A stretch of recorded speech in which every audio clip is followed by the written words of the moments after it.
Game, Jill. Lateral tayo ha. 10 na balik. Dito lahat ang bilang. Okay, ready? And 5. Ha? Oh, nahilo ka. Kahit saan. Baba mo yung knees mo. Bend your knees. Defensive position.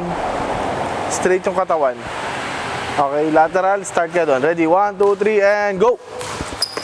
Yan. Hindi. Huwag kang magla-lateral na gumaganon. Pag nag-lateral ka, out of balance ka eh. Okay, ready? And go! Yan. Oh, huwag kang magkukross ng paa. Lateral lang. Yan. Tingin ka sa akin. Tingin ka sa kalaban. Huwag ka titingin sa baba. Yan. Huwag kang magkukross ng legs. Ilan na ka?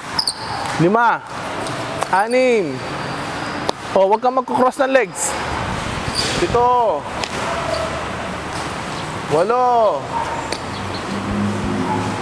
Siyam. Isa pa. Okay.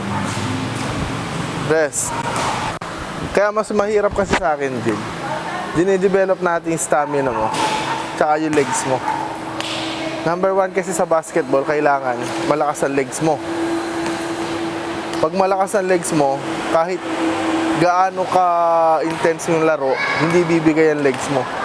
Kasi kahit sabihin mo malakas stamina mo, pag mahina legs mo, pag pagod ka na, yung galaw mo, mabilis ka na lang sa utak, sa isip na lang.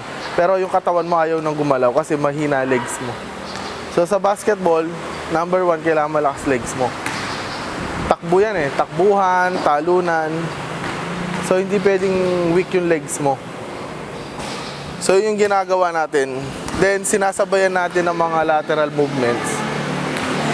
Para pagdating sa mga depensa, magagamit mo siya. Tinuturo ko yung tamang pag-lateral sa'yo kasi yung unang lateral na ginagawa mo, nagko-cross ka ng legs, which is pag lateral mo, kinross mo yan, hindi ka na makakabawi, out of balance ka. Para mabilis kang gumalaw, kailangan laging naka-wide yung legs mo. Huwag mong hayaan na papunta yung right leg mo dun sa left. Kasi hindi ka makakabawi agad sa depensa.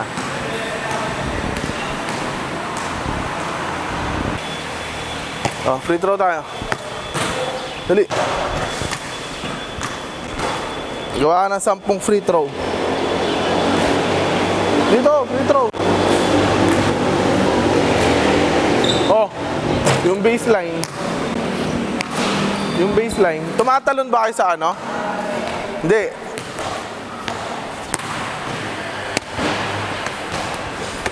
Pag nagsushooting ka, walang magsushoot na nakaganyan. Pag nag-shoot, wide stance, elbow, dun sa tuhod. Okay? Bola, dito, then release. Okay? Sige, try mo.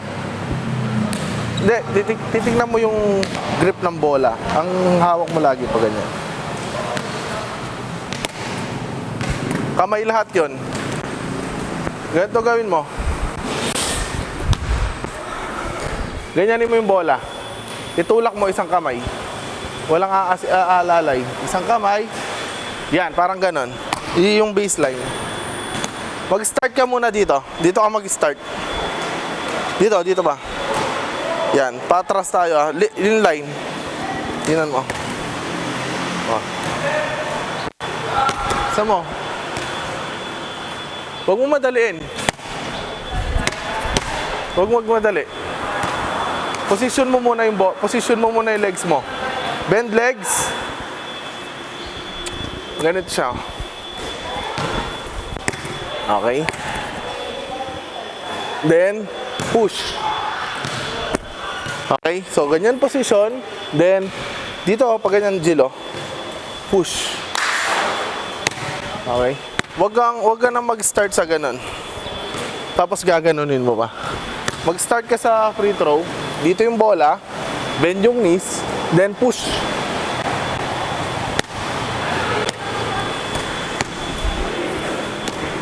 Huwag magmadali. Bend knees, wide stance. Huwag mo alalayan. Ganyan lang, ganyan lang. Yan, parang ganon. Sige, tama lang. Tuloy-tuloy mo lang. Tignan mo yung ring. Huwag kang magmadali. Yan, good. Isa pa.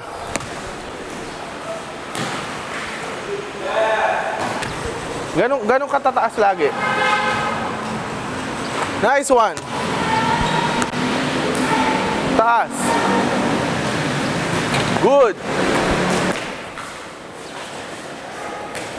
Good. Dalawa.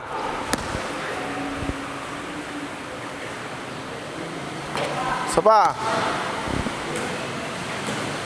Good. Isa na lang. Good. Step backward ka. Yan. O, 5 ulit tayo ha. Go.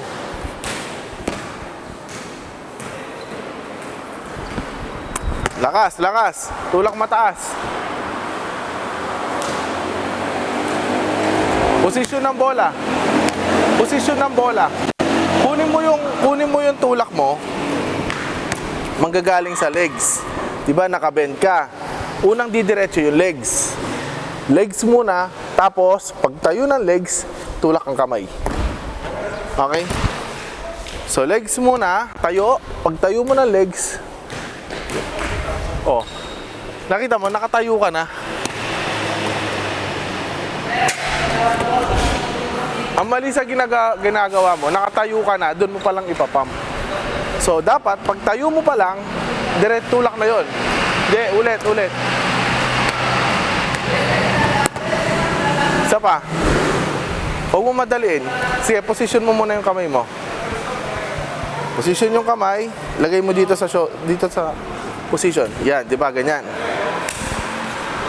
Push mo yung hips mo.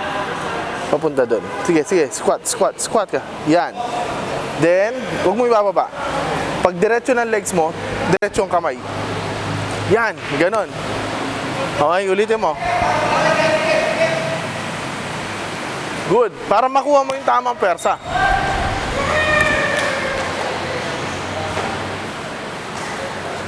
Yan, okay lang yan. Basta umaabot na.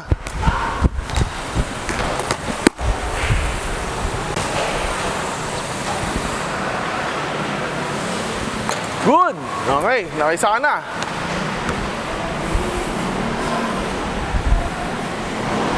Dalawa.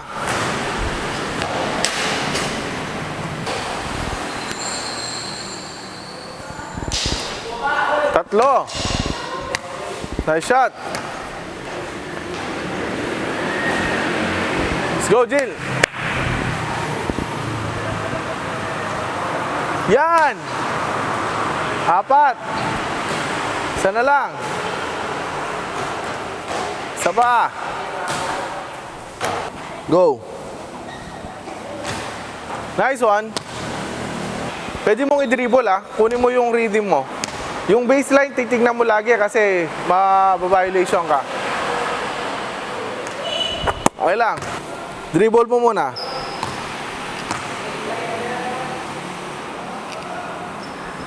Good shot. Ilan na? Nakailan ka na? Oh. Nakadalawa ka na? Let's go. Legs. Good. Yung guhit, tignan mo.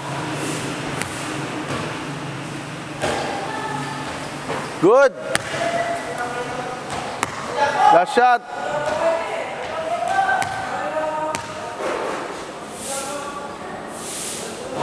Good. Okay, shooting muna tayo.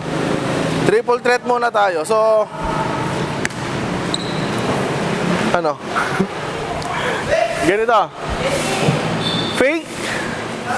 Then step. Then jump shot. Okay?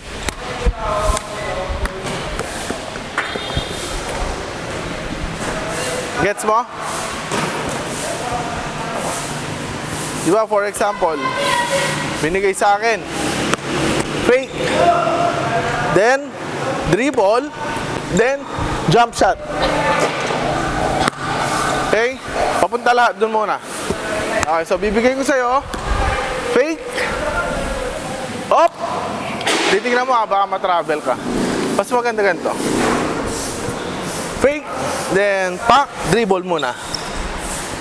Unahin mo yung dribble. Yan. Dribble muna. Okay, go. Ready, fake. Then, dribble. Pack. Then, jump shot.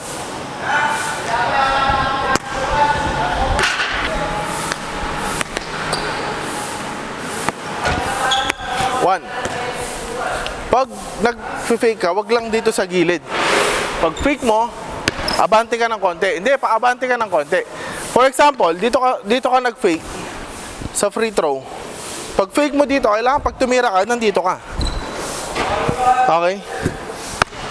Kasi pag, kunwari, finake mo ako, sige, fake mo ako.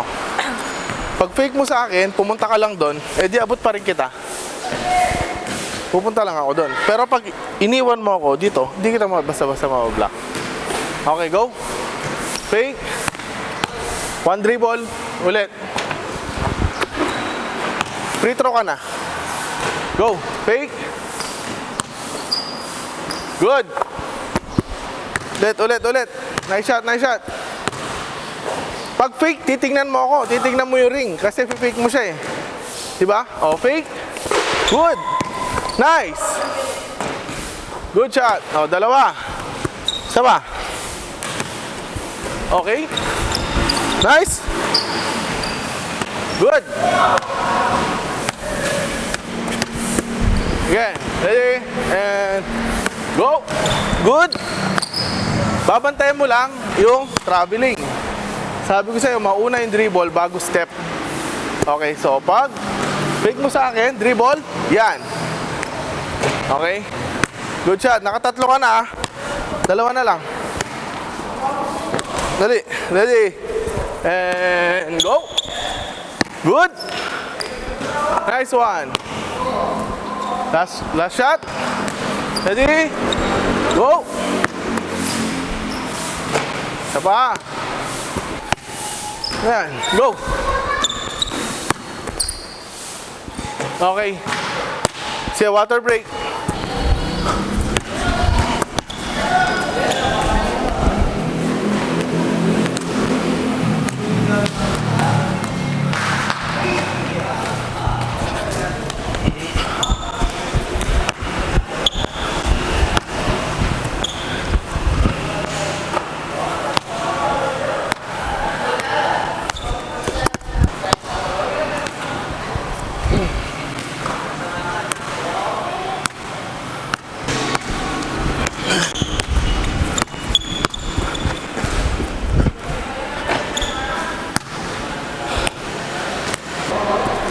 Pag fake mo, fake, dribble. Okay, wag fake, tapos step muna bago dribble. So pag fake mo, pak, dribble. Okay, go. Fake. Good shot. Go.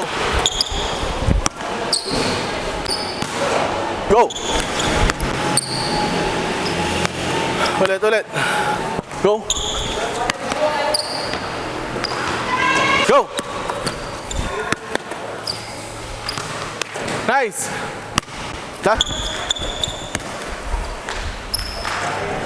Awa!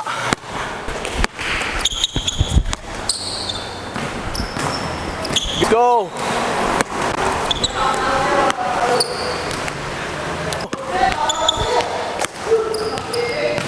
Again!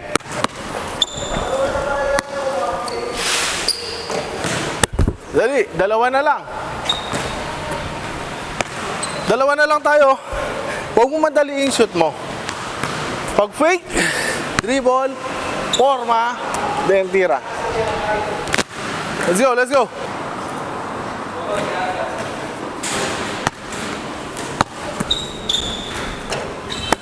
Yung sinasabi ko, Jill, sa basketball, kailangan malakas ang legs mo. Kahit gaano kalakas ang stamina mo, pag mahina legs mo, hindi ka makakatapos ng laro. Hindi ka makakapaglaro ng talagang laro mo. Kasi bumibigay legs mo. Kasi number one sa basketball, dapat malakas ang legs. Tapos malakas ang stamina. Kasi parang sa ano yan eh. Sa basketball lang, di ba, crucial game. Pagod na yung legs mo kasi mahina, pero stamina mo malakas pa. Hindi ka pa rin makakapaglaro na maayos eh. Hindi ka makakatalon na yung pinakamataas na talon mo. Hindi ka makakatakbo na pinakamabilis mo kasi bumibigay legs mo. Okay. So kailangan, number 1 dyan, pag nagtitraining kayo, legs, squats, lunges, squat jumps, lahat ng leg workout. Huwag mo kalimutan. Kasi bukod sa training sa basketball, ang training sa basketball, ang kadalasan, stamina talaga binibuild nila dyan kasi group kayo, as a group. So kung bibigyan man kayo mga leg workout, mga basic lang yon. Pero kailangan, during off ng training nyo, nagtitraining ka na mag-isa. Nagpapalakas ka ng legs, nag-squats ka sa bahay, nagla-lunges ka sa bahay. Kasi importante talaga sa basketball ang legs.